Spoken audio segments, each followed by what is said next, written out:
syukur kita panjatkan kehadirat Ilahi Rabbi yang atas rahmat, karunia, serta inayahnya kita dapat dikumpulkan dalam majelis ilmu virtual ini. Masya Allah.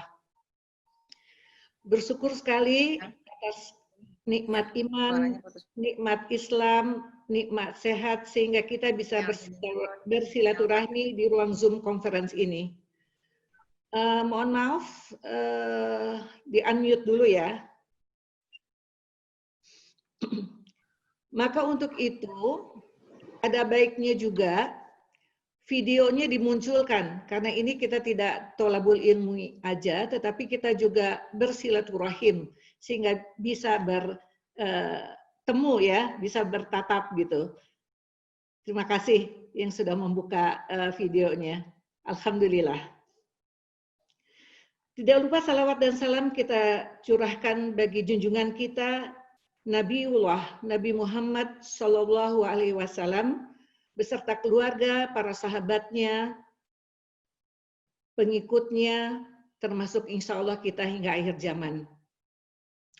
Selamat datang, ahlan wa sahlan kepada ibu-ibu majelis ilmu yang dirahmati Allah, insya Allah, di kajian majelis taklim, pengajian majelis taklim Az-Zahra.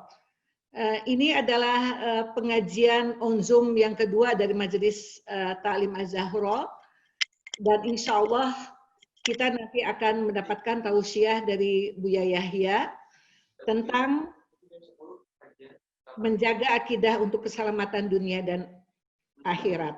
Sebenarnya ini sudah dijadwal diselenggarakan di Masjid TSM, tapi qadarullah karena kita masih dalam masa pandemi sehingga kita melaksanakannya lewat virtual ini. Nanti sore bikin video lagi ya. Terima kasih kami ucapkan juga tidak lupa kepada tim Al-Bajah, kepada Ikrimah yang telah mensupport penyelenggaraan ini, juga kepada Kang Denny dari Al-Bajah cabang Bandung, dan Ivan yang juga mensupport sehingga terselenggaranya kajian on Zoom ini. Tanpa memperpanjang mukadimah, mari kita buka kajian on Zoom ini dengan sama-sama mengucapkan basmalah. Bismillahirrahmanirrahim. Bismillahirrahmanirrahim.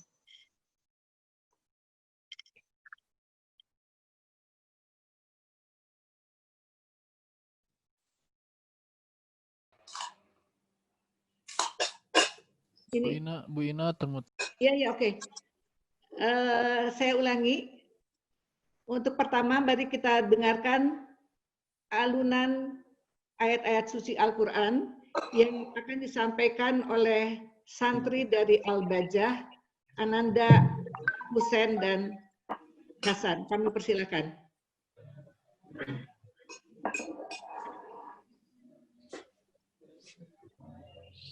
Assalamualaikum warahmatullahi ta'ala wabarakatuh.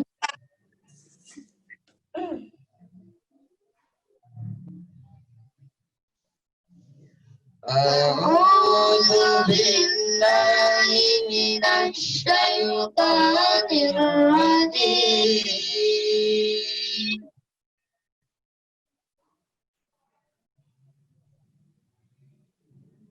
Bismillahirrahmanirrahim.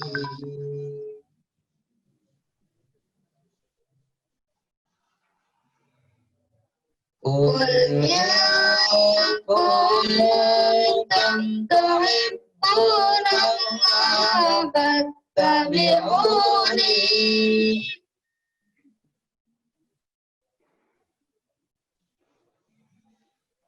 Fattabi'uni yuhibbukumullah wa yaghfir lakum dzunubakum.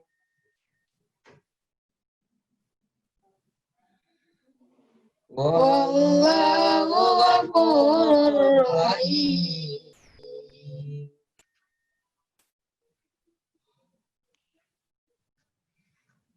Qul ati'ullaha war rasul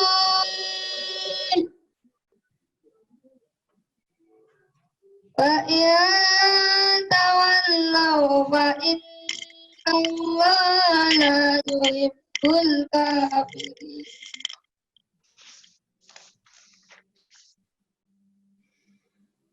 الله أكبر. بسم الله الرحمن الرحيم.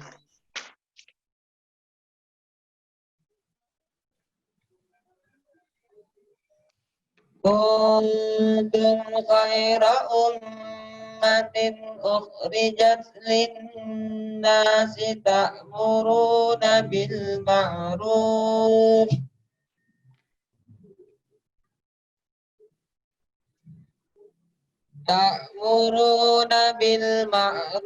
وتنهون عن المنكر وتؤمنون بالله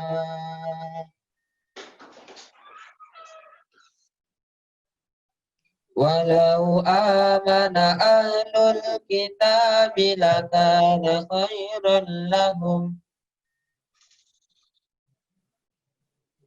هم المؤمنون وأكثرهم الفاسقون.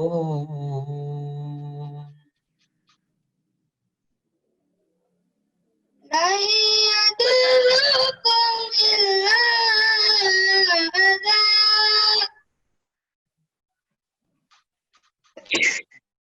وإن يقاتلوكم يولوكم الأدبار ثم لا ينصرون.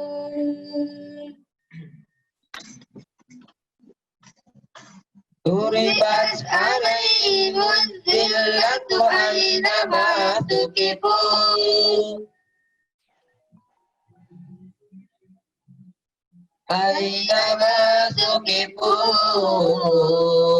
إلا بحبل من الله وحبل من الناس وباءوا بغضب من الله وضربت عليهم المسكنة ذلك بأنهم كانوا يكفرون بآيات الله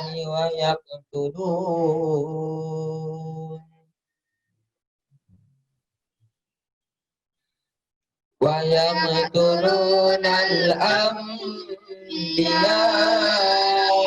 بغير حق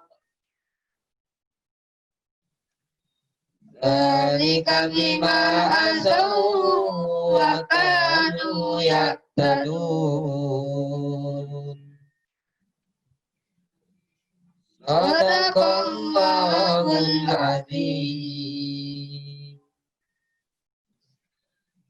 Wassalamualaikum warahmatullahi ta'ala wabarakatuh. Waalaikumsalam warahmatullahi wabarakatuh. Masya Allah. Alhamdulillah. Semoga Allah senantiasa melimpahkan rahmat karunia kepada yang membacakan Al-Quran, termasuk kita yang mendengarkannya. Mana yang Hasan, mana yang Husain ini? Yang Husain. Ini Alhamdulillah ibu-ibu, Hasan dan Husain ini adalah santri Hafiz Quran di pesantren Al-Bajah cabang Bandung. Tadi mereka telah membacakan surat Al-Imran ayat 31 dan 32 dan Ali Imran ayat 110 dan 112. Terima kasih ya anak-anak. Mudah-mudahan Allah senantiasa mendapatkan rahmat karunia-Nya. Selanjutnya mari kita dengarkan sambutan dari Ketua Az-Zahra Ibu Yeyen Komar. Kami persilakan. Bismillahirrahmanirrahim. Assalamualaikum warahmatullahi wabarakatuh. Alhamdulillahirabbil alamin wa bihi nasta'inu ala umuri dunya waddin. Wassalatu wassalamu ala asrofil anbiya'i wal mursalin wa ala alihi washabbihi ajmain. La ilaha illallah wahdahu la syarikalah lahul mulku wa lahul hamdu yuhyi wa yumiitu wa huwa ala kulli syai'in qadir. La haula wala quwata illa billahil aliyil azim. Allahumma sholli ala sayyidina Muhammad wa ala ali sayyidina Muhammad. Amma ba'du. Marilah kita bersama-sama memanjatkan puji syukur kehadirat Allah Subhanahu wa taala yang mana atas rahman dan rahimnya alhamdulillah di pagi hari ini kita semua dalam keadaan sehat bisa bersilaturahim secara virtual dengan Masjid Taklim Al-Jahro dan Masjid Taklim Batik Komar. Sholawat dan salam semoga selalu tercurah kepada junjungan kita Nabi besar Nabiullah Muhammad SAW yang telah menuntun umat manusia menuju ke jalan yang diridhoi oleh Allah Subhanahu wa taala. Yang saya hormati dan saya banggakan Buya Yahya, Syukron Buya Yahya, guru kami, guru kita semua. Syukron Buya atas waktunya bisa bergabung di majelis ilmu ini. Yang saya sayangi para pengurus Majelis Taklim Al-Jahro, di sini ada Teh Ina, ada Mbak Yuanita, Mbak Linda, Mbak Yati, Mbak Anet, dan ibu-ibu pengurus yang lainnya. Jazakillah atas kerja ikhlasnya. Semoga niat dan upaya kita untuk bersama-sama memakmurkan majelis ilmu ini selalu mendapat ridho dan barokah dari Allah Subhanahu wa taala. Amin. Yang saya sayangi para jamaah, sahabat solehah semuanya, jazakumullah khairan atas keikutsertaannya dan di sini juga ada Ketua Majelis Taklim Nurun Nisa, Teh Ruli, Teh Ruli dan beberapa teman-temannya sudah bisa bergabung. Teh Ruli ini pernah Buya di majelis di Pondok Pesantren Pusat di Cirebon. Teh Ruli membawa 3 bus jamaahnya untuk sowan dengan Buya Yahya. Dan Teh Ruli dan Nurun Nisa juga hadir pada waktu peresmian Al-Bajah Bandung di Rawabugo Ciwidey. Semoga ilmu yang kita dapatkan di hari ini dari Buya Yahya dapat bermanfaat buat kita dan dapat kita praktekkan dalam kehidupan kita sehari-hari. Jazakumullah khairan juga buat Ikrimah dari tim teknisi Al-Bahjah Pusat. Ada Mas Ivan dari Batik Komar yang sebagai host untuk Zoom virtual sekarang ini.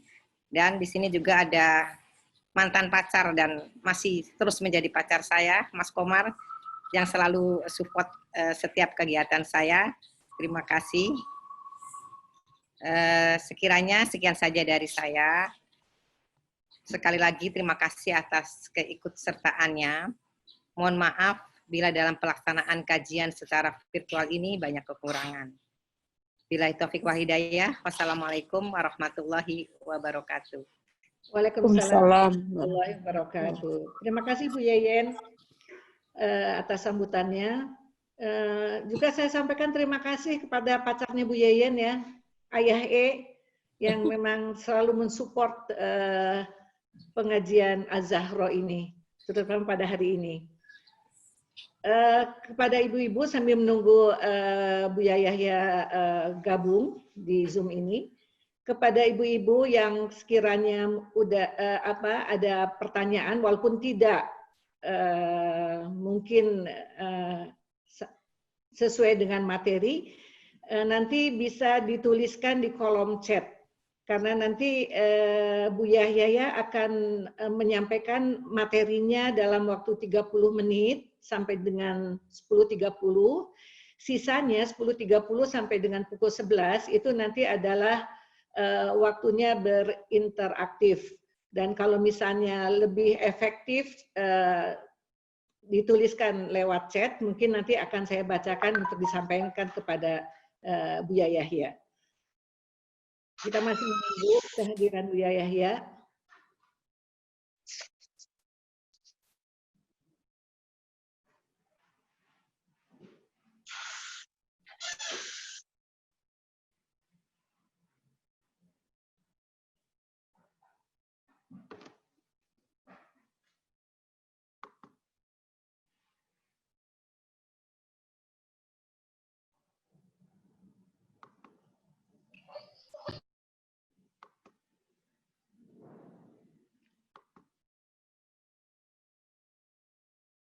Alhamdulillah sudah bergabung 71 peserta ya.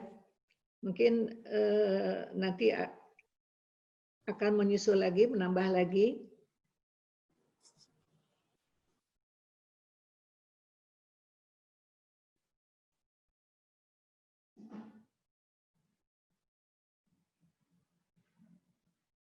Hasan Husen, coba dibuka. Bisa ditanya nggak?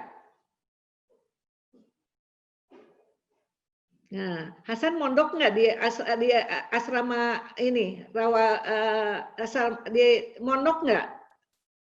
Di pesantren Al-Bajah Al-Bajah Rawabogo. Rawabogo. Mondok. Iya. Sudah berapa tahun tinggal di pesantren?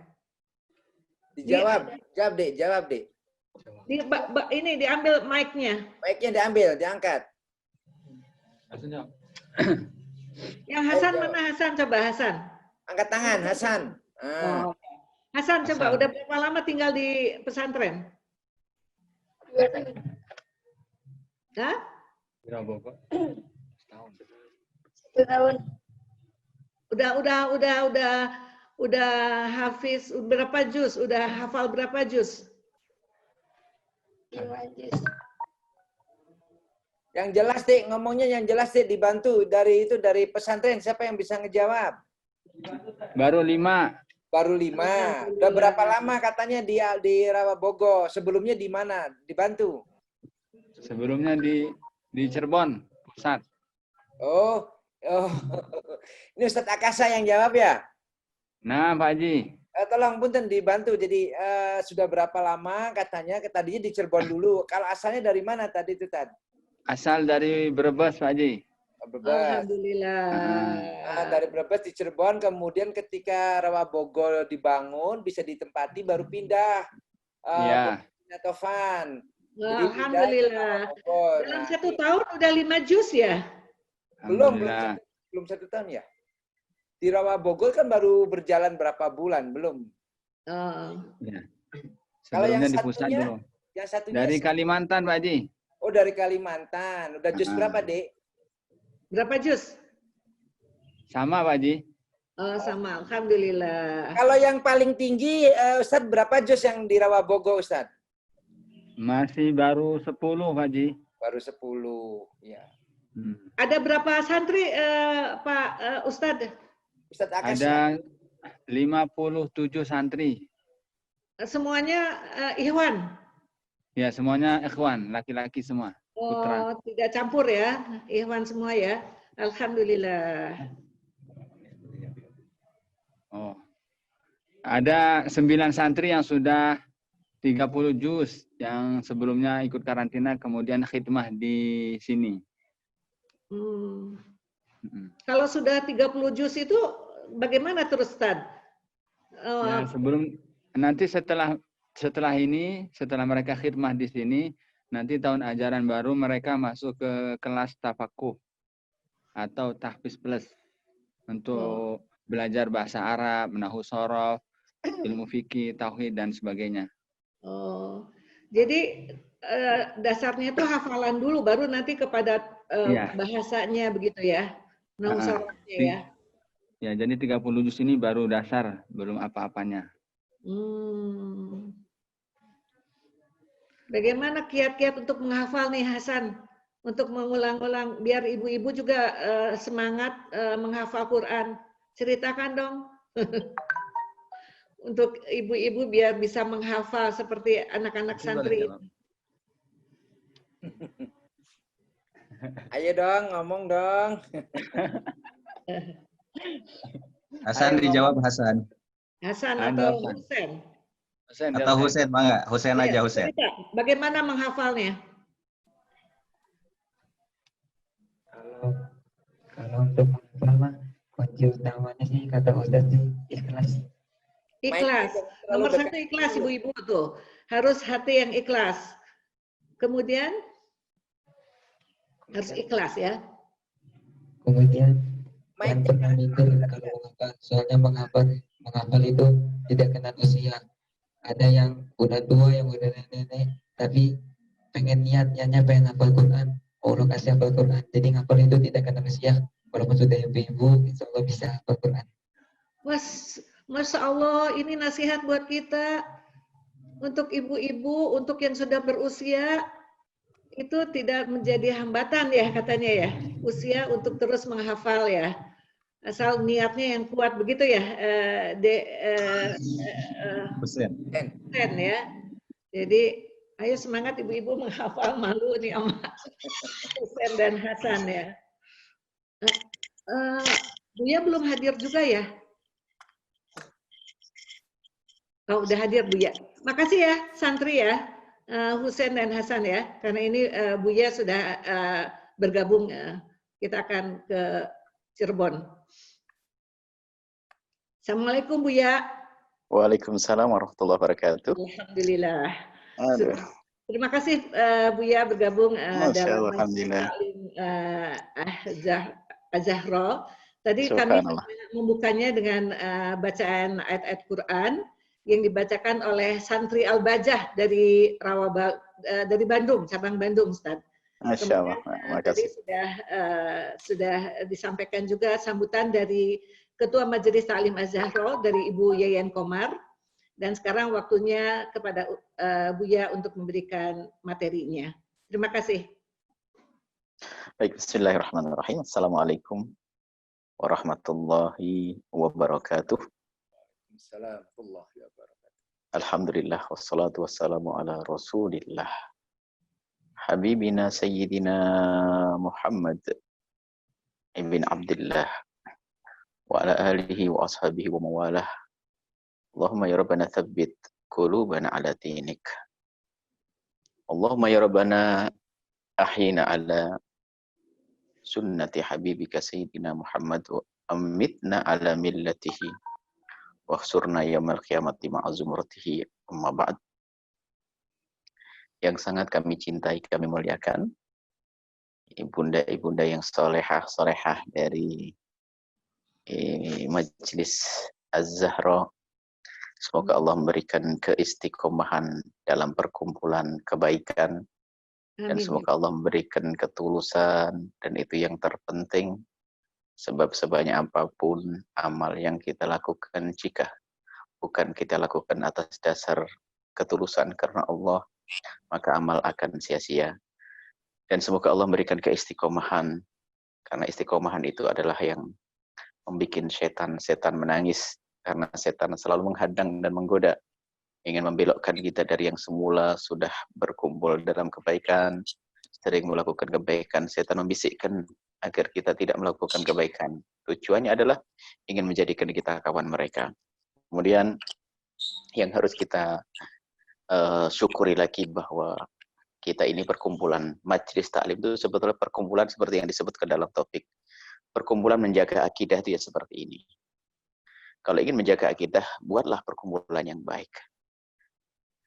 Akan tapi begitu sebaliknya, kalau kita salah memilih kawan dalam pergaulan kita, baik melalui media-media atau perkumpulan secara langsung, bisa menggeser iman di hati kita. Bisa menggeser akidah yang ada di hati kita. Urusan keimanan, insya Allah kita semua adalah ahli iman, ahli la ilaha illallah. Yang meyakini bahwa tidak ada Tuhan selain Allah.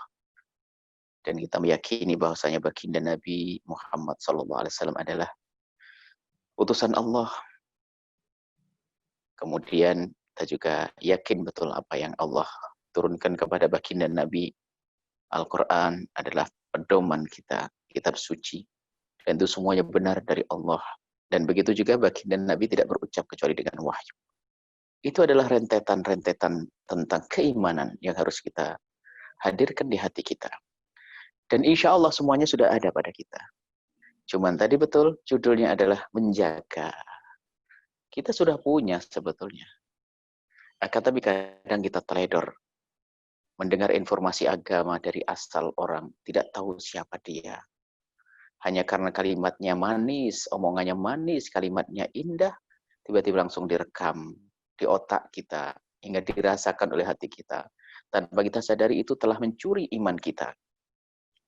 Jadi menjaga itu luar biasa penting. menjaga keimanan yang ada di dalam diri kita. Allah memilih kita menjadi ahli la ilallah, itu nikmat besar. Tapi menjaga la ilallah agar tetap ada di hati kita, ini adalah amat berat. Maka tadi kami singgung, dengan adanya perkumpulan semacam ini adalah sangat luar biasa untuk menjaga keimanan. Sehingga kalau kita sendiri, subhanallah, kalau sendiri tidak tahu bergaulnya dengan siapa. Tapi dengan begini kita bisa melihat saudara kita yang seagama, sesama berjuang, ada kesejukan hati, ketenteraman jiwa, kemudian juga kita obrolkan juga hal-hal yang positif. Ini yang harus diyakini, dan itu yang harus disyukuri. Adapun untuk menjaga akidah mungkin lebih detail lagi. Ini secara umum, dan hendaknya orang harus punya perkumpulan semacam ini. Lihat saja kalau orang nggak punya perkumpulan semacam ini, dia belajar dengan siapa, berkumpul dengan siapa, bergaul dengan siapa. Sehingga apa yang terjadi? Ibadah semakin berkurang. Bahkan mungkin melakukan sholat pun semakin berkurang. Sedekah pun jarang dilakukan, sehingga harta yang melimpah pun tidak ada artinya. Waktunya banyak, dia punya waktu yang sangat banyak, nggak bisa melakukan sholat duha 2 rakaat. Karena nggak pernah berkumpul dengan orang yang pernah sholat duha. Nggak pernah dengar tentang keutamaan bangun malam, sehingga apa? Dia malam bisa begadang. Mungkin nonton film di YouTube dengan berjam-jam, tapi tidak melakukan 2 rakaat. Karena apa? Dia tidak bergaul dengan orang-orang yang baik. Akan tapi kalau kita sering bergaul dengan orang baik, saling mengingatkan. Kita mendengar tausiah dari Ustadz mengingatkan, ayo duhaan. Ayo kita sholat malam. Ayo melakukan witir. Ayo berderma. Ayo kita menolong saudara kita, dan seterusnya. Ini adalah perkumpulan yang baik. Bagi orang yang kenal Allah, itu adalah sebuah keindahan. Karena apa? Semua yang kita berikan dari kebaikan ini, sebetulnya adalah untuk kita tabung. Dan kita petik nanti di saat waktu, di satu ketika, yang di saat itu tidak ada lagi tempat minta pertolongan. Tidak ada yang bisa membantu kita. Kecuali kita punya amal yang akan menjadi sebab kita selamat nanti. Allah Subhanahu wa Ta'ala tidak memberikan kesempatan lagi bagi hambanya untuk beribadah saat itu. Baik kemudian untuk menjaga keimanan, untuk menjaga kekuatan iman yang ada di dalam hati kita, mungkin kita langsung praktek. Kalau bicara tentang masalah akidiyah, masalah akidah yang selama ini diajarkan di pesantren-pesantren, tentu memang itu adalah akidah-akidah yang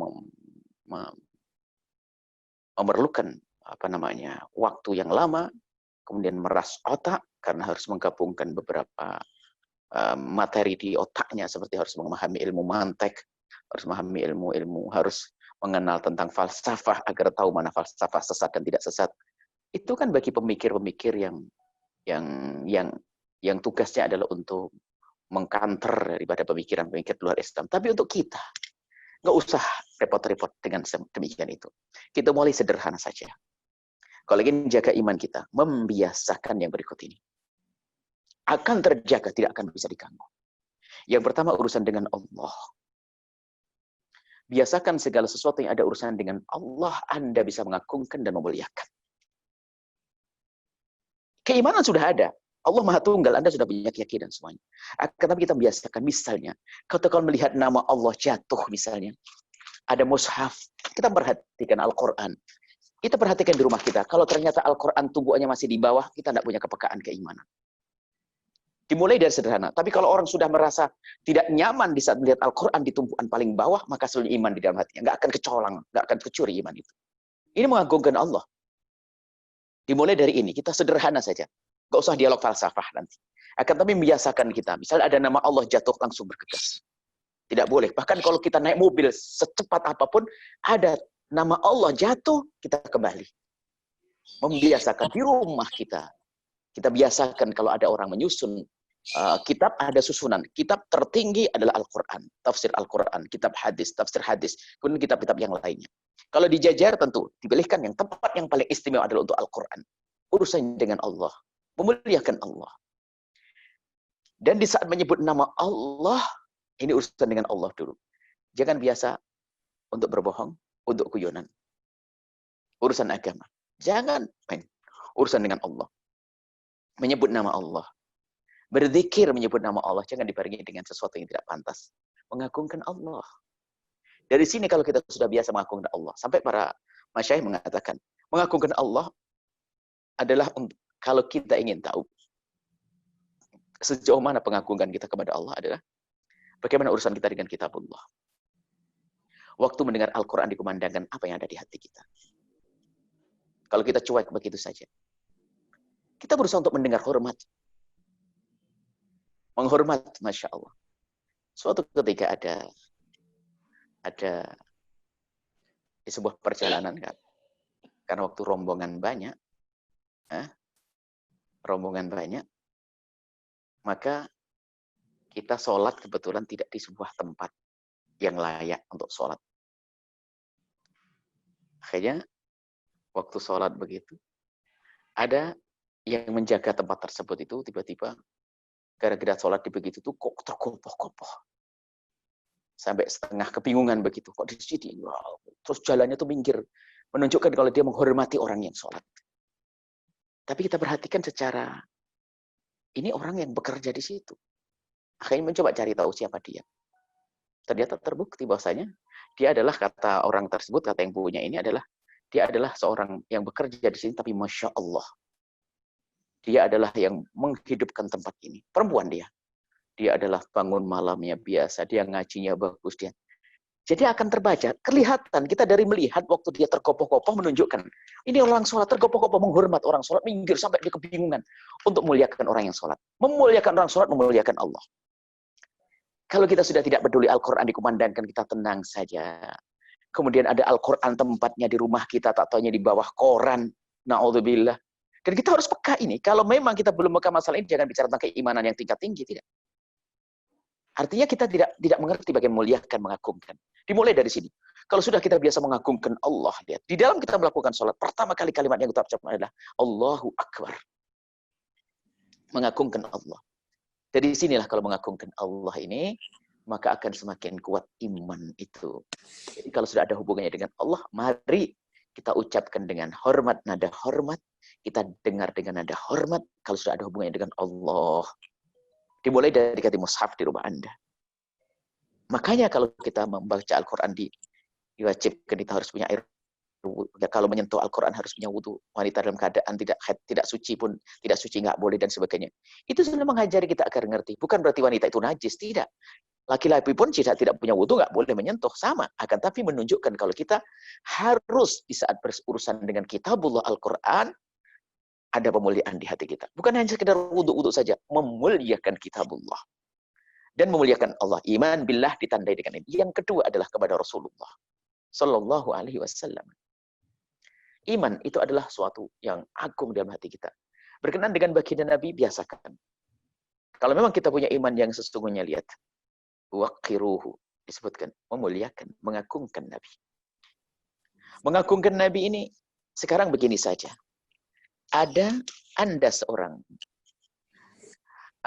ibu atau Anda seorang guru atau seorang, tiba-tiba ada seseorang menyebut, gini saja deh, Anda punya orang tua yang sangat Anda hormati. Orang tua yang sangat Anda hormati. Bagi Anda adalah mengagumkan, dia istimewa, spesial bagi Anda, orang tua yang sangat mengerti tentang kebutuhan anak dan menghormati, memberikan segala yang dibutuhkan oleh sang anak. Cuman tiba-tiba suatu ketika ada orang yang bukan dia lebih tua dari ayah Anda, bahkan orang yang memanggil orang tua Anda dengan sebutan biasa saja. Mungkin orang tua Anda namanya Ali itu Ahmad. Ahmad di mana? Ahmad siapa? Ahmad bapakmu. Anda kalau punya nurani dan batin yang punya budi pekerti merasa tidak nyaman. Ini siapa sih? Orang kok manggil-manggil ayah saya kok dengan sebutan biasa. Jadi kebiasaan ini loh yang akan mengatur kita, kebiasaan menghormat. Bagaimana dengan baginda Nabi Muhammad SAW? Makanya, di saat menyebut nama beliau, jangan berani menyebut nama beliau tanpa digelari dengan gelar.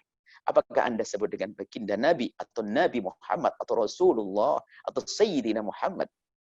Jangan berani menyebut nama beliau dengan sebutan begitu saja.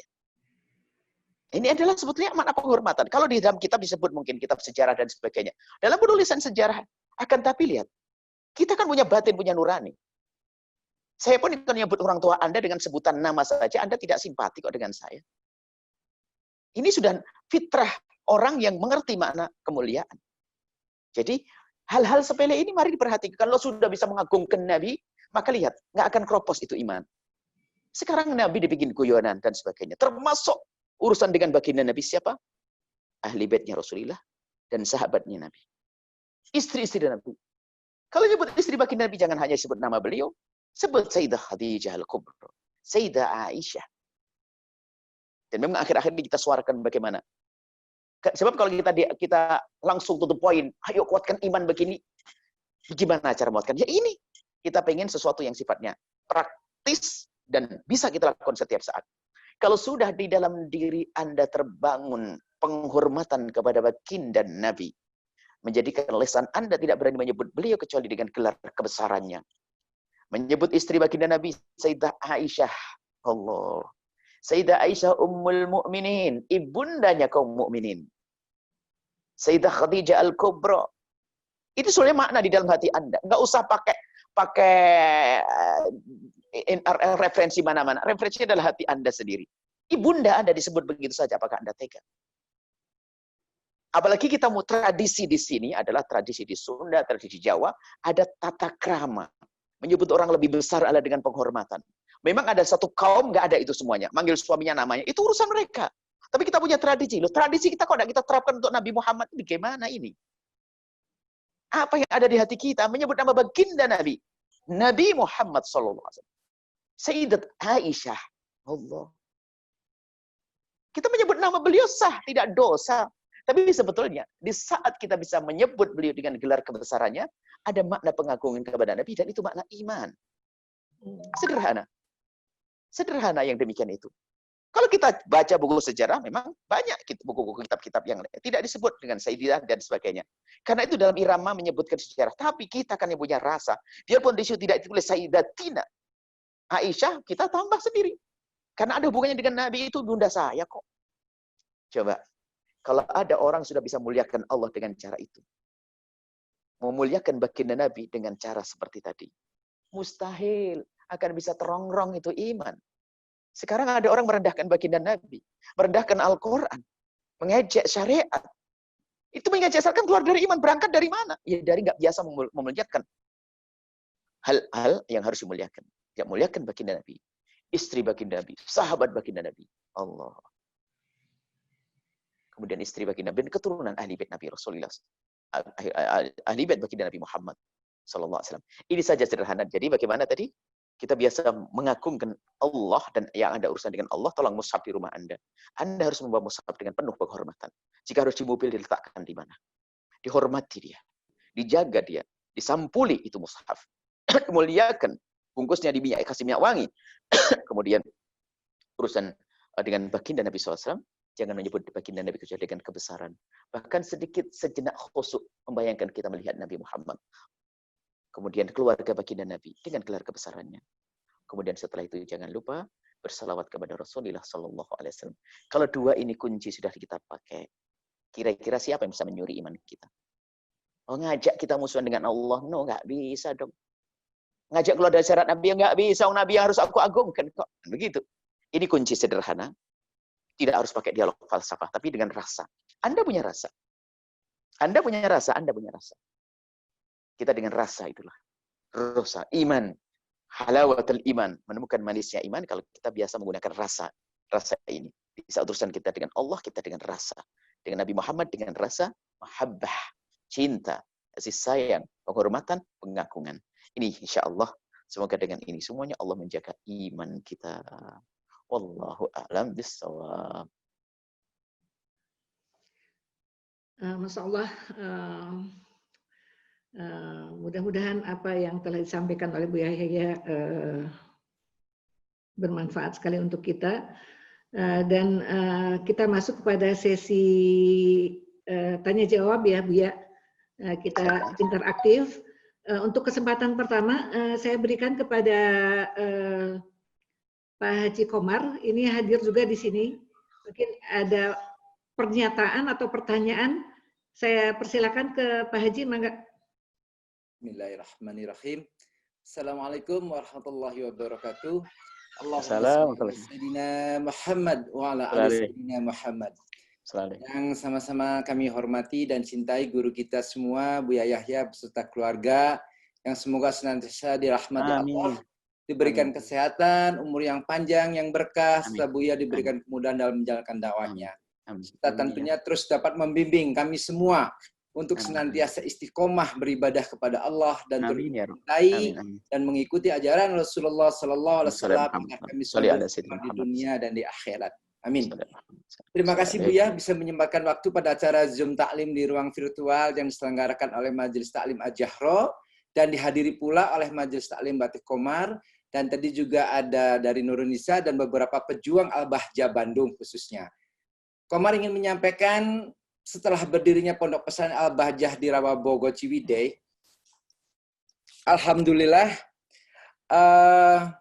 teman-teman solehah dari Mbak Yeyen, kalau Buya manggilnya Mbak Yeyen, yang tergabung di Majelis Taklim Al-Jahro dan MT Majelis Taklim Batik Komar, telah istiqomah tiap awal bulan menyalurkan sebagian rezekinya untuk sedekah infak membantu para santri tahfidz Quran dan keperluan Pondok Al-Bahjah Rawabogo Bandung, serta sebagian kegiatan yang dilakukan oleh Al-Bahjah Pusat, Buya.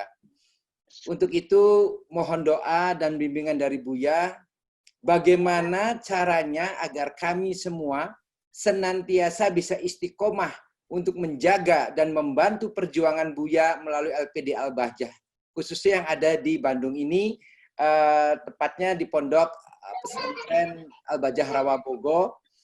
Kemudian mohon doa tentunya dari Buya agar kami semua para pejuang agar bisa ikhlas dan istiqomah dalam membantu perjuangan Buya ini. Syukuran Buya itu saja mungkin Buya. Nanti barangkali dari teman-teman Taklim Al-Jahro barangkali ada lagi yang menyampaikan pertanyaan. Syukran. Wassalamualaikum warahmatullahi wabarakatuh. Waalaikumsalam warahmatullahi wabarakatuh. Puji syukur kepada Allah yang telah memilih bunda-ibunda yang solehah ini untuk menjadi pejuangnya Rasulullah. Syukurnya kepada Allah dulu. Karena yang menggerakkan ada hati kita adalah Allah. Biarpun orang punya harta melimpah tidak akan bisa mengeluarkan 1 rupiah pun kecuali karena Allah pilih dia. Maka apa yang Anda lakukan adalah pilihan dari Allah. Bersyukurlah kepada Allah telah memilih Anda untuk menjadi orang yang bisa berderma. Semoga Anda termasuk benar-benar orang yang dipilih nanti untuk masuk surganya. Itu tujuannya seperti itu. Keistiqomahan ada hubungannya dengan keyakinan. Dan yakini bahasanya itu adalah tempat terbaik untuk menabung kita. Kelak untuk kita petik di akhirat. Dan yakini. Bahkan agar semakin istiqomah. Lihat. Kami gambarkan. Ada orang itu punya keterbatasan. Anda punya tenaga terbatas, bahkan sekaya apapun Anda, uangnya terbatas. Hitungannya ada batas akhirnya. Maka kalau kita berderma, hendaknya kita harus seperti orang berbisnis. Kalau kita masih ingat waktu dulu sekolah itu di SMP itu, prinsip ekonomi adalah pengeluaran sekecil-kecilnya untuk mendapatkan hasil sebanyak-banyaknya. Kan begitu. Modalnya kecil tapi hasilnya banyak. Kan begitu. Kita pun juga modalnya kita dunia. Untuk mendapatkan akhirat. Nah itu loh. Jadi prinsip ekonomi waktu kami dengar di SMP itu berlaku hanya untuk dakwah ini. Selebihnya adalah kalau modal gede, kalau pengen untung gede kan modal gede kalau bahasa bisnis kan gitu. Akan tapi di dalam urusan dakwah kepada Allah, urusan dengan Allah Subhanallah. Kita hanya memberikan urusan dunia. Berapa puluh juta, berapa ratus juta. Tapi yang kita petik adalah berlipat-lipat yang tidak bisa kita kira-kira. Itulah yang harus kita yakini. Yang kita berikan berapa. Kemudian dari yang kita berikan ini, itu harus berkembang terus. Nah, ini yang harus kita yakini agar istiqomah. Apa yang kita lakukan? Misalnya kita menyumbang 100.000 kepada orang kaya, maka ada pahalanya. Dan kita memberikan 100.000 kepada orang fakir, pahalanya lebih besar lagi. Kemudian kalau kita memberikan 100.000 untuk orang yang bakal punya manfaat besar, calon ulama, penuntut ilmu, lihat. Lebih besar lagi, karena apa? Amal jariah akan terus mengalir untuk kita dan tidak ada hentinya. Anak-anak yang kita didik di Rawabogo ini, bagaimana? Anda yang telah berderma, Anda masih hidup saja, Anda tidak melihat pahalanya. Semoga panjang umur. Tapi nanti kalau sudah kita menghadap kepada Allah, akan tahu ternyata apa yang kita dermakan di pesantren itu, semuanya mengalir kepada kita. Sholatnya anak-anak pahala yang mengalir ke kita. Semuanya, dan itu harus kita yakini. Nggak akan salah alamat. Jadi apa yang kita lakukan ini ternyata menyambung ke kita. Kalau kita mengandalkan kehebatan kita dalam sholat jujur, berapa rakaat kita bisa melakukan setiap malam? Ayo, puasa pun demikian. Baca Al-Quran berapa lembar setiap malam. Tapi karena kita telah membesarkan anak-anak penghafal Quran, calon ulama, anak-anak ibadah, semua ibadah yang berlaku di sana adalah akan mengalir kepada kita. Hanya ini saja kita masih hidup, nggak bisa melihat pahala itu. Semoga kita bisa melihat pahala itu nanti setelah panjang umur. Kemudian, yang perlu difahami agar bisa istiqomah, agar bisa istiqomah itu, diantaranya adalah kalau Anda ingin membuat sesuatu itu, upayakanlah kalau membuat itu yang bagus sekali, sehingga Anda juga senang merawatnya dan melihatnya juga senang. Artinya begini, saya nasihat dari guru mulia Habib Abdullah bin Muhammad Baharun. Kalau didik santri, jangan setengah-setengah. Jangan tanggung. Akan tapi justru di saat mereka sudah mulai bisa, harus kamu pegangi lebih kuat lagi. Itu yang kami pegang prinsip ini. Makanya, kalau Anda sudah bergabung dengan Al-Bahjah, kami tidak hanya sekedar anak mengantarkan anak penghafal Quran. Bahkan kami selalu sampaikan kepada mereka, hafalan Quran adalah TK-mu, anak-anakku. Kamu harus naik tingkat selanjutnya. Orang tidak cukup menghafal Quran. Harus belajar ilmu syariat, ngerti halal haram. Kemudian setelah itu apa? Kita lanjutkan, sehingga kita bimbing mereka sampai mereka bisa berjuang. Dan kita siapkan lahan dan berjuang dari media dakwah, radio, televisi, dan sebagainya. Jadi, mari agar semakin istiqomah, mari kita serius di dalam mendidik anak-anak ini. Apa yang kita butuhkan mereka? Dan insya Allah tahun ini, abang-abang mereka harus kita didik secara khusus untuk masuk kampus kita yang ada di Indonesia. Sebagian kita kirim kepada guru-guru yang ada di luar negeri. Ini adalah kita perlu dana yang amat besar. Alhamdulillah, semuanya akan dimudahkan Allah. Kenapa? Di sana pun ikut naungan kita, bimbingan kita, tidak boleh liar. Makanya dengan Al-Bahjah itu anak-anak nggak boleh liar. Banyak orang itu belajar agama sekalipun ternyata pulang dengan kesombongan, rugi. Jadi kita didik mereka dengan akhlak yang mulia, yang nanti bisa menyempurnakan apa yang sudah kita rintis saat ini. Perjuangan-perjuangan. Jadi maksud kami, agar bisa istiqomah, Anda semakin semangat di dalam mendidik mereka, sampai mereka, Anda mendengar berita mereka hafal Quran saja, coba senangnya kayak apa? Oh, rawat buku yang kita rawat itu sudah hafal 10. Senang. Bagaimana suatu ketika nanti di saat Anda sama dengan kami sudah pakai tongkat, panjang umur insya Allah sehat. Kemudian melihat mereka sudah jadi ulama, alangkah indahnya. Jadi yang menjadikan istiqomah semakin kuat adalah itqan, serius di dalam menangani. Beramal pun kalau kita serius akan menjadi istiqomah. Tapi kalau beramalnya adalah hanya asal saja, maka itu rawan untuk runtuh. Susah istiqomah. Jadi apa tadi? Yang paling penting adalah bagaimana, tadi ingat bahwasanya amal yang kita lakukan di sini harus kita sadari bahwasanya ternyata pahalanya akan mengalir kepada kita semuanya. Subhanallah. Kemudian serius ayo tangani anak-anak agar mereka benar-benar jadi ulama Rasulullah SAW. Dan kemudian ibunda-ibunda yang solehah dan juga Pak Jikomar dan yang lain dan dari bapak-bapak yang soleh-soleh yang ikut. Kebetulan subhanallah kita sedih sebetulnya. Tahun ini kan kemarin penerimaan siswa baru. Karena kebetulan tahun ini kami tidak kemana-mana, jadi kami tahu betul perjalanan, biarpun melalui internet daftarnya itu. Kita itu berapa ratus, hampir mencapai yang tidak terima, dan masih kemudian ada. Yang tidak terima itu berapa ratus siswa. Rata-rata mereka adalah tamatan SMP. Bahkan banyak orang tua mereka menangis dan sedih di saat anaknya tidak bisa diterima, sebab mau saya bawa kemana? Saya bilang pondok masih banyak, saya pengen di sini. Dan kebetulan dari kota-kota yang subhanallah, kota-kota yang kalau tidak waspada bakal kecuri anaknya. Jakarta, Tangerang, itu banyak sekali. Sampai kita, ya Allah, kalau seandainya dalam bulan ini, ada orang memberikan kepada kita lokal yang mencakup lokal kelas, yang bisa mencukupi 500 orang, tak terima semuanya. Sebab kita tahun ini hanya menerima siswa 700 saja menghafal Quran. Penghafal Quran kita hanya terima 700. Sementara berapa ratus lagi tidak bisa kita terima. Nah, artinya apa? Peluang besar bagi kita untuk berjuang. Dan alhamdulillah peminat banyak, ini menunjukkan bahwasanya banyak hamba-hamba yang tergugah hatinya untuk membawa anak-anak mereka pada kebaikan. Kemudian jangan lupa, tolong diniatkan, ini menjadikan istiqomah Anda. Janji dari Allah dan harus percaya. Nabi berkata, Allah fi aunil abdi maka al abdu fi auni akhi. Kalau kita nolong anaknya orang, Allah akan tolong anak kita. Jangan ragu. Mungkin ada yang anaknya badung, bandel, susah diatur. Jangan ragu. Kita urusan dengan anak susah, nasihati susah. Dia tidak mendengar omongan kita.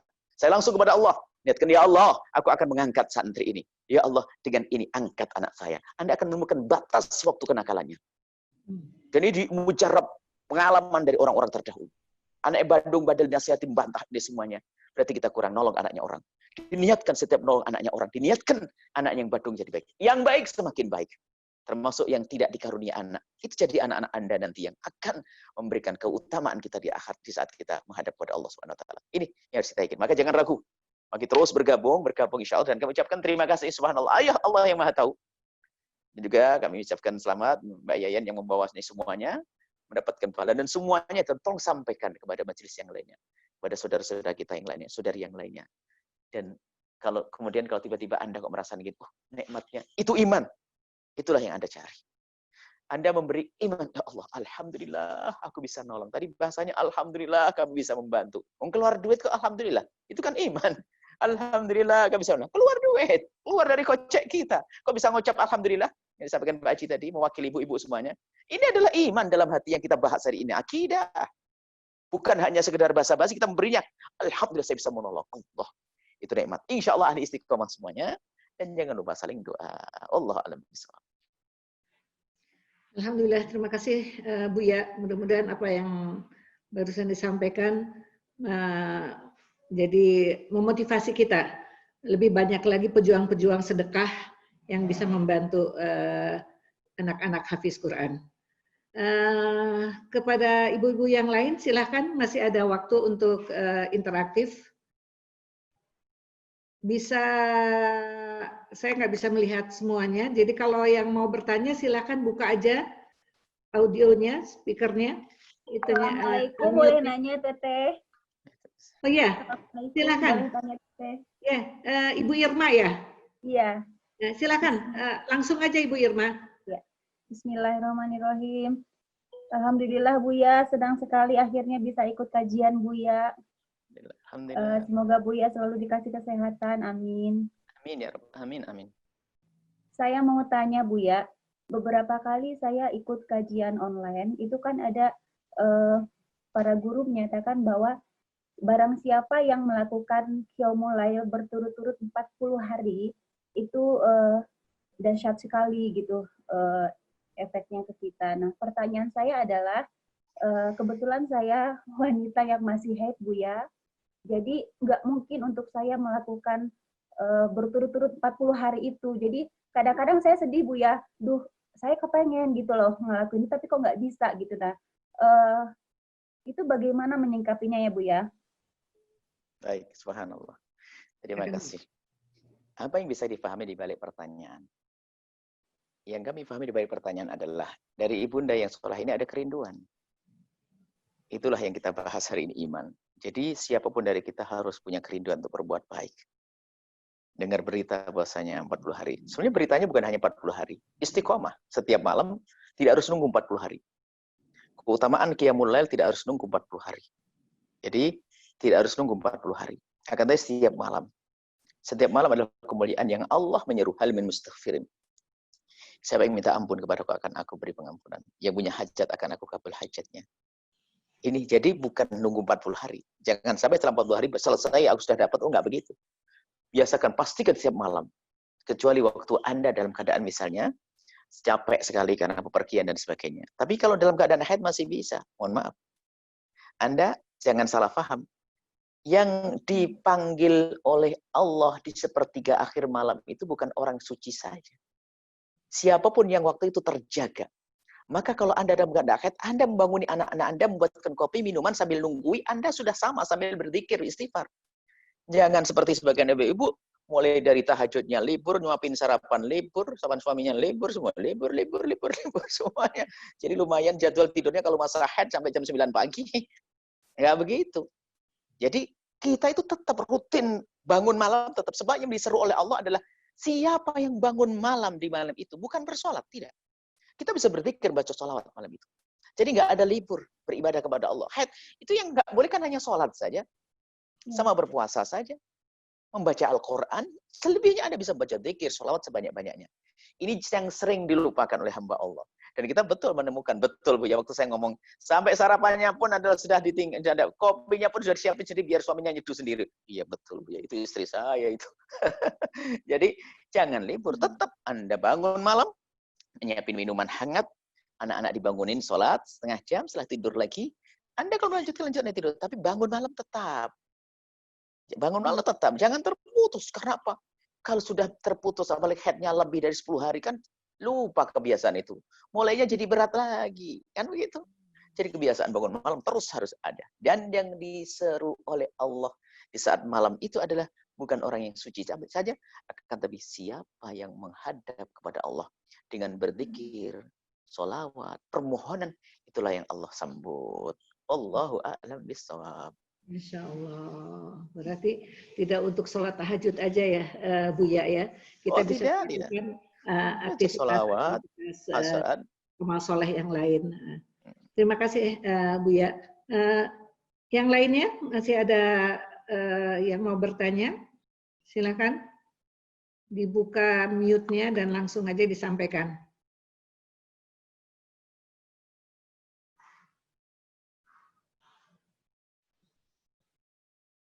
Ibu-ibu, bagaimana?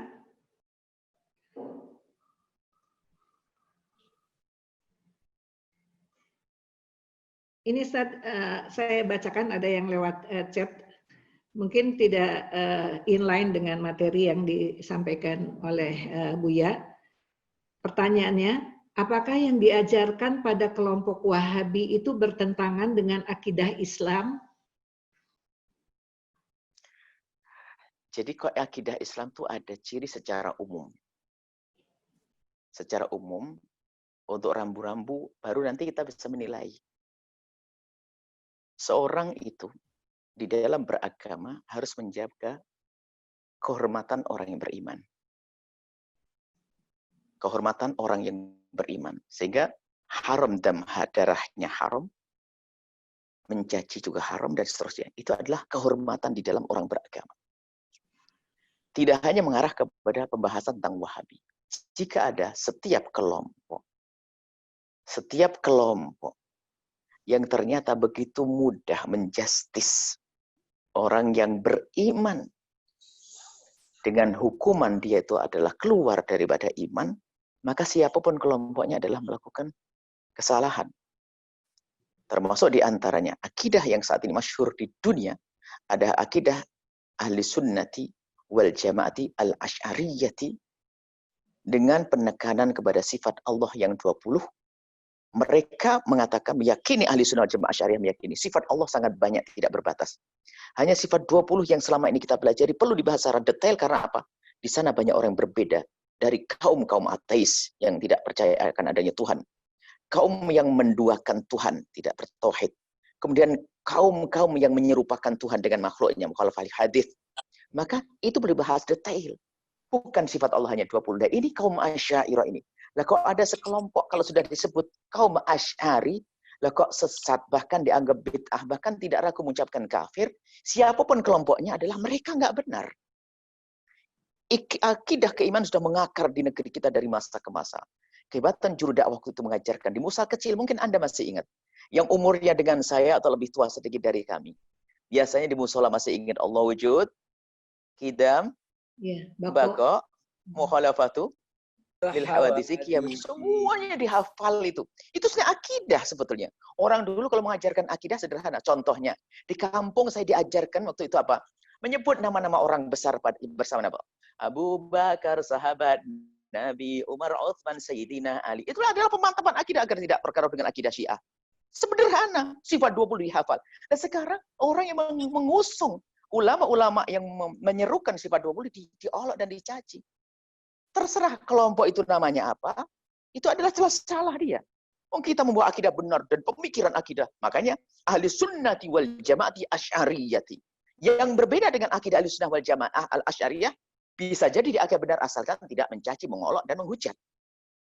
Akan tapi, kalau memang ada kelompok tadi yang disebut kok mencaci, menghujat, berarti dia salah. Terus akidahmu apa? Mana yang salah dari sifat 20? Dan masalah hujatan ini pernah, waktu kami di Depok waktu itu. Diskusi tentang akidah-akidah sesat. Soalnya kita mencermati seperti akidah sesat dan sebagainya. Ternyata oleh pembicara sudah meninggal, Allah mengampuni. Dan itu ada videonya juga. Semoga Allah mengampuni. Ternyata yang dihujat pertama, barisan yang kedua. Urutan yang kedua adalah kesesatan kaum Asy'ariyah. Ya, ini dari kelompok yang disebutkan. Kaum Asy'ariyah disebut orang sesat. Asy'ariyah itu akhirnya kami sudah kaget, terpukul dengan demikian. Bagaimana di samping saya mengatakan Asy'ariyah adalah sesat. Kebetulan yang berbicara dulu adalah beliau. Akhirnya kita tanyakan kepada jamaah yang kebetulan waktu tanya, Ibu hafal ini enggak semuanya? Allah wujud, kita. Semuanya jamaah mulai dari dokter, dari pakar-pakar, rupanya hafal semuanya. Mereka ngerti itu semuanya. Coba mana yang salah dari sifat ini? Allah Maha Ada, Allah kita mendahulu, Allah ini, mana yang salah dari akidah ini? Jadi mereka menyalahkan dengan mencari-cari kesalahan. Jadi orang tidak salah dicari-cari kesalahannya, kelompok tidak salah cari kesalahan. Inilah akidah yang menyesatkan, mengkafirkan, menyesatkan. Sampai saat ini, subhanallah, apa sih kesalahan orang merayakan Maulid Nabi SAW? Apa sih coba? Mengagungkan baginda Nabi. Kalaupun ada cara yang salah, misalnya cara berkenaan dengan bercampur laki dan perempuan, itu bukan karena perayaan Maulid. Maulid Nabi maknanya adalah mengagungkan Nabi, membaca sholawat, membaca sejarah Nabi SAW. Misalnya, kalau Anda tidak mau, oke, tapi jangan sampai mengatakan orang itu keluar dari wilayah iman. Atau misalnya apa? Tawassul dan sebagainya. Jadi ada sekelompok yang mudah mengkafirkan. Maka hati-hati. Kalau Anda jangan kelompok semacam ini. Termasuk menyifati Allah dengan sifat-sifat yang tidak sesuai dengan Allah Subhanahu wa taala. Ini pembahasan detail tentang akidah. Jadi kita tidak mengarah kepada sekelompok apakah itu Wahabi atau yang lainnya. Oh tidak. Lebih luas daripada itu. Kita punya rambu-rambu. Tadi bahasan akidah dari iman dalam hati kita harus kita jaga. Maka akidah yang selama ini kita anut adalah akidah yang sudah mengakar dari masa ke masa. Di Indonesia adalah ahli sunnati wal jamaati asy'ariyati atau maturidiyati. Ini memang selama ini tidak pernah disebut Asy'ariyah Maturidiyah. Tapi ilmu kita sudah masuk Asy'ariyah Maturidiyah. Nggak usah ragu. Jadi kan tadi sifat-sifat 20 dan sebagainya. Nah, ini seperti itu. Nah, sekarang ada kelompok akhir-akhir. Coba kalau Anda browsing di internet. Wah, Asy'ariyah diantemin semuanya. Dan ternyata setelah kita amati, semua adalah sesuatu yang tidak pernah ada dalam Asy'ariyah, disebutkan lalu untuk menghujat Asy'ariyah. Kesalahpahaman mereka dijadikan untuk menghukumi. Ini kan bahaya sekali. Sampai kami sampaikan, kalau Anda ingin tahu Asy'ariyah, tanya saya. Saya bukan ulamanya Asy'ariyah, tapi paling tidak saya tahu tentang apa yang Anda kita tawarkan kemana-mana, tidak hanya menghujat di balik tulisan-tulisan, membid'ahkan, menyesatkan semuanya. Ayo kita duduk yang manis. Jangan sampai umat dibikin bingung. Anda punya petuah-petuah yang menjadikan orang bingung. Anda duduk dulu dengan orang yang mengerti. Nah inilah, ada sekelompok tadi ya, sebutkan sekelompok mudah mencaci dan mengolok.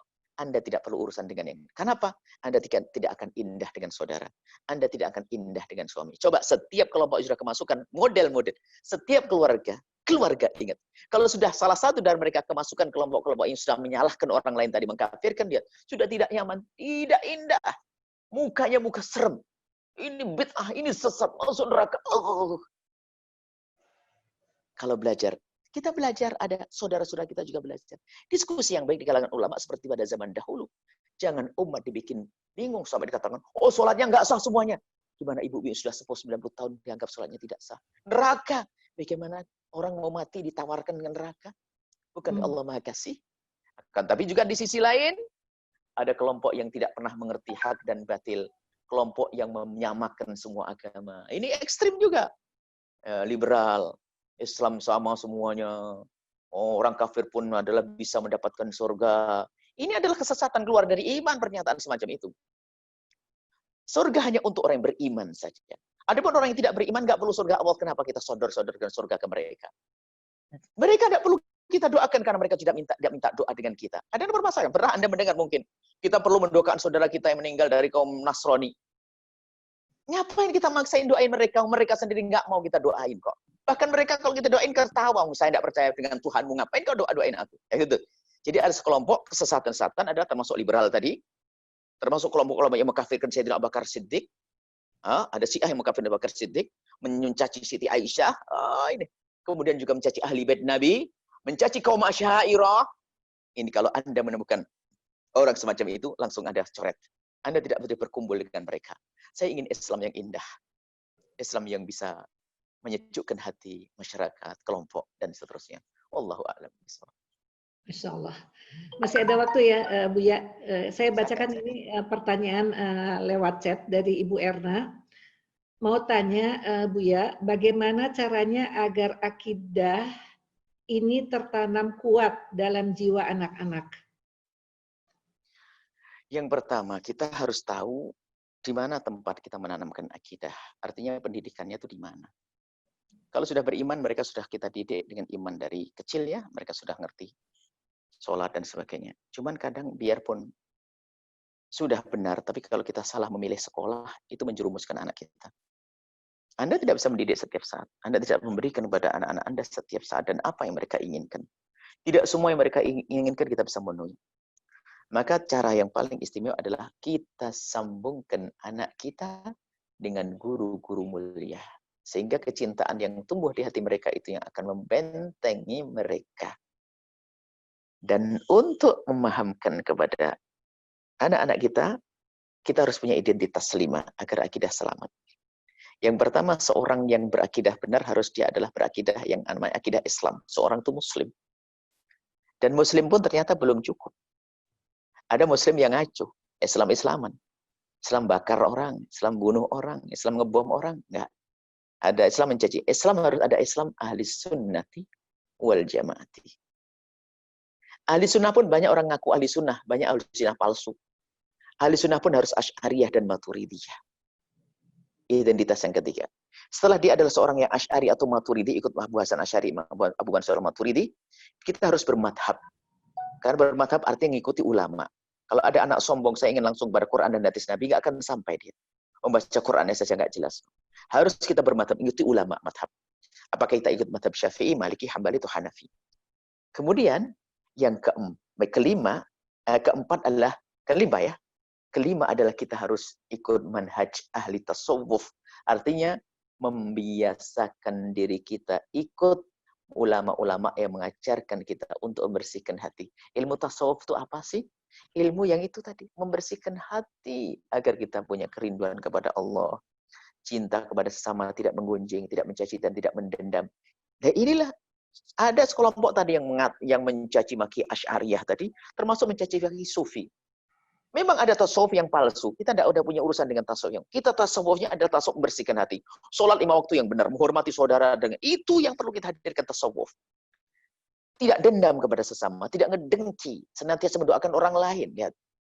Peduli dengan fakir miskin. Itu kan tasawuf, ajaran tasawuf, akhlak, menyadarkan hati itu tasawuf. Jadi 5. Islam, ahli sunnah, Asy'ariyah, bermadhab, tasawuf. Jadi anak Anda harus Anda tanamkan ini semua. Nah, jadi dikembalikan kemana?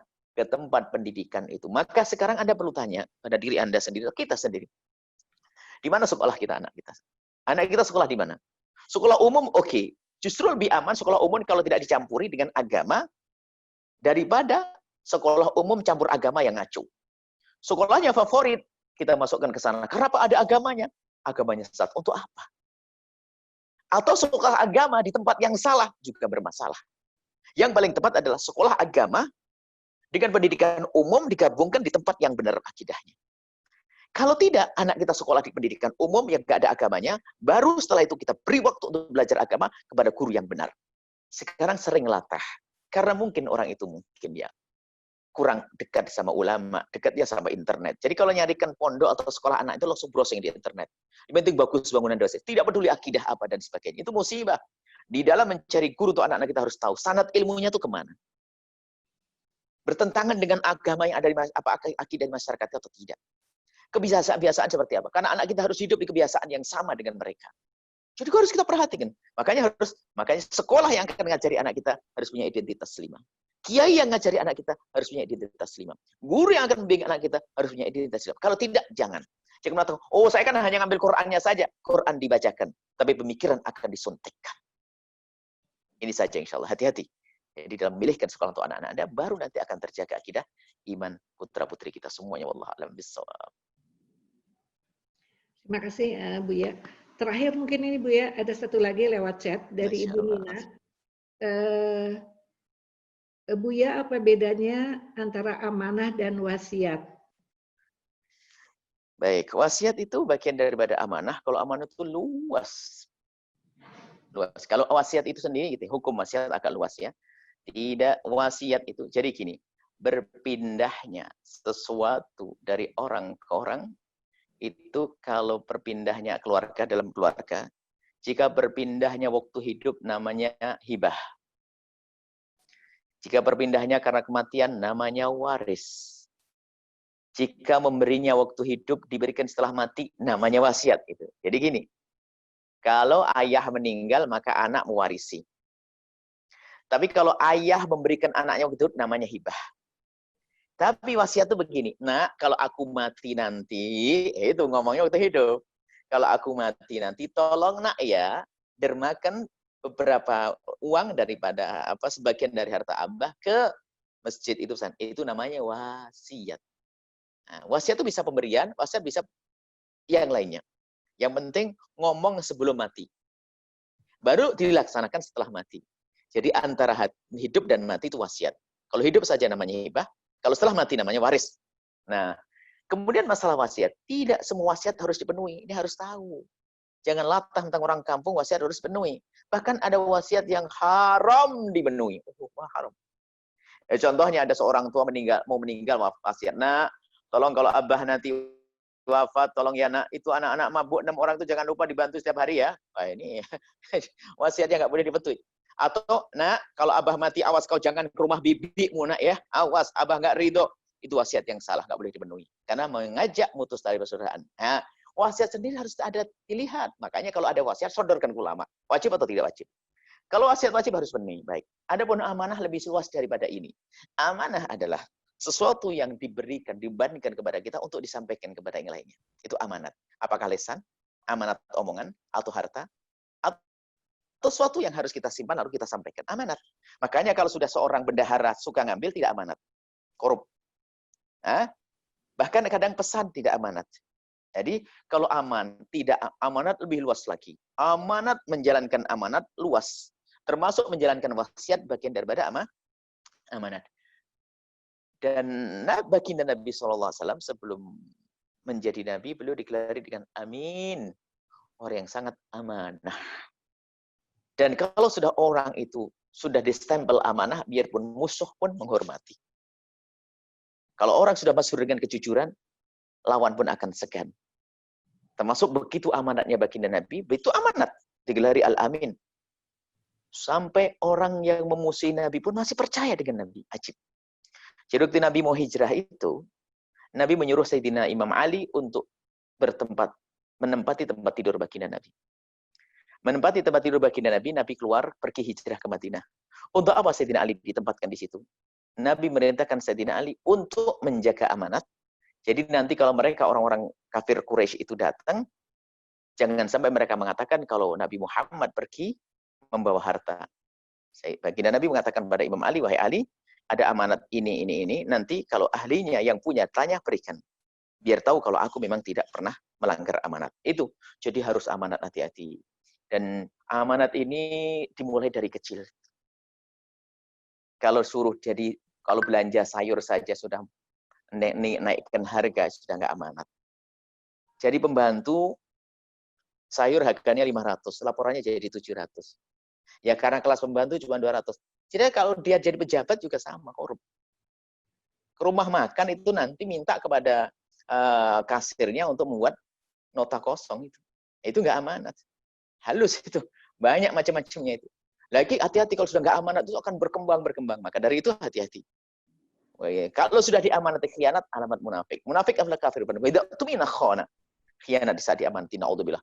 Amanat termasuk adalah dosa besar dan itu kehinaan yang luar biasa yang Allah berikan pada seorang hamba kalau dia adalah tidak bisa amanat. Maka semoga kita bisa menjaga amanat-amanat. Anak kita adalah amanat yang harus kita jaga. Suami kita adalah amanat. Istri adalah amanat. Yang kita ambil, istri diambil dengan nama Allah, maka harus kita jaga. Nggak boleh kita sia-siakan. Begitu juga harta adalah amanat, jangan digunakan kecuali yang Allah ridhoi. Jasad kita adalah amanat, jangan digunakan untuk yang Allah murka, dan seterusnya. Wallahu a'lam bishawab. Subhanallah. Ini waktu sudah bergulir sampai dengan pukul 11 tepat.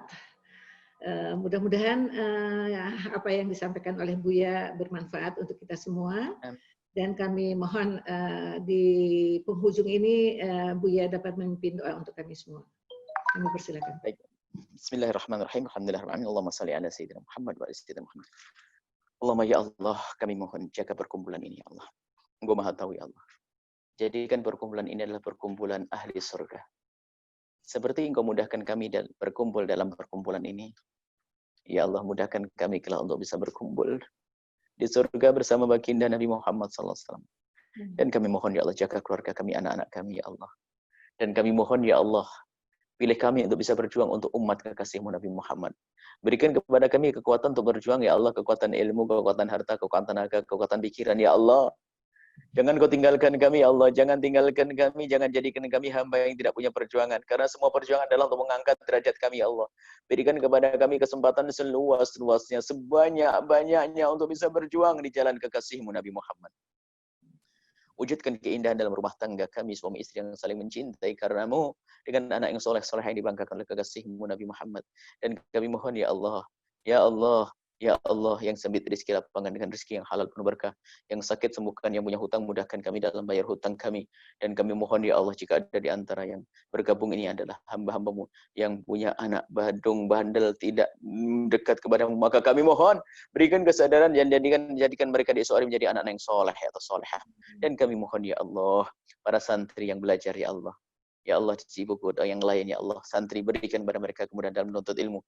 Jadikan mereka sebab kebahagiaan orang tua mereka dan kebahagiaan siapapun yang membantu mereka.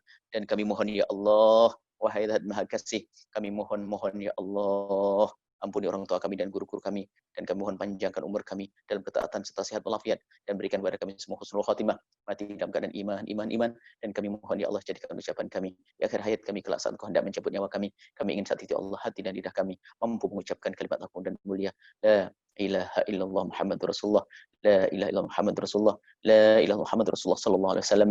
Rabbana atina fid dunya hasanah wa fil akhirati hasanah wa qina adzabannar. Wa sallallahu ala sayyidina Muhammadin wa ala alihi wasallam. Alhamdulillahi rabbil alamin. Al-Fatihah. A'udzu billahi minasyaitonir rajim.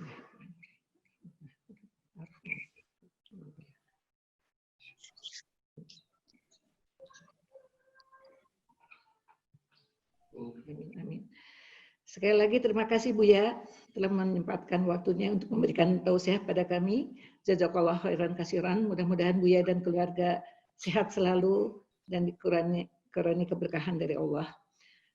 Terima kasih pula kepada ibu-ibu jamaah Majelis Ilmu yang telah bergabung dalam kajian on Zoom ini. Insya Allah dipertemukan lagi dalam kajian-kajian berikutnya. Sebelum leave, ini ada permintaan, Ustadz sebentar, atau kita tutup dulu kajian ini dengan sama-sama membacakan kafaratul majlis. Subhanakallahumma wa bihamdika asyhadu an la ilaha illa anta astaghfiruka wa atubu ilaik.